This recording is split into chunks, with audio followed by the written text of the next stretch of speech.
America was built on racism. And the backbone, the lifeblood, the economy of America was built on the backs of slaves. That is fact. Yep. And racism is so ingrained in America because, Skip, from the very first time when you brought those slaves over in 1619, you had someone to look down on. You robbed him of his given name. You robbed him of his dignity. You robbed him of his humanity. You told him he was less than. You treated him as less than. And then somehow you say, what?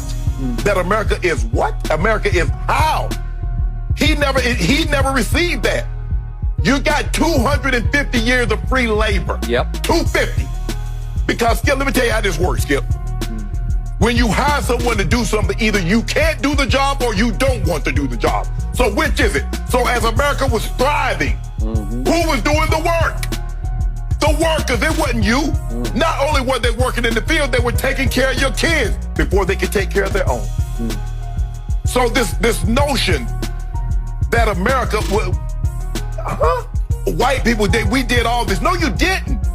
Skip, and then you have to look. The greatest purveyor of racism and violence is the American white man. No race of people have suffered more on American soil than the black. No one. To this day. So you had 250. I mean, you could argue the Native Americans. But Skip. Yeah.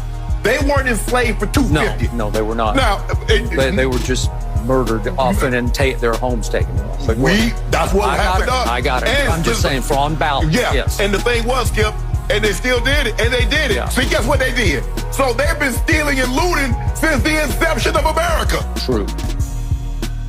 So when you talk openly and honestly about what they did to the American black, and then you're like, oh, get over that. That was so long ago. That's ingrained. Years and years, Skip, where you don't have any income. So great-grandfathers had sons and sons and sons that had nothing. They had no wealth. While they were passing it down from generation to generation, he was a slave owner. His son was a slave owner. His son became a slave owner. His son became a slave owner. You see how that wealth kept going down the line? Where we were having to start from scratch and Skip because, you couldn't read. A lot of these guys, they couldn't read, and if they caught you reading, they beat you or they killed you. So it took us a long time. And those were the one happened to be the few that overcame. Yep. So if we have open and honest conversation about what America is and how America came to be, how do you tell the story without telling about the American slave and his significant role in American history? But they'll tell you about George Washington. George Washington had slaves. They'll tell you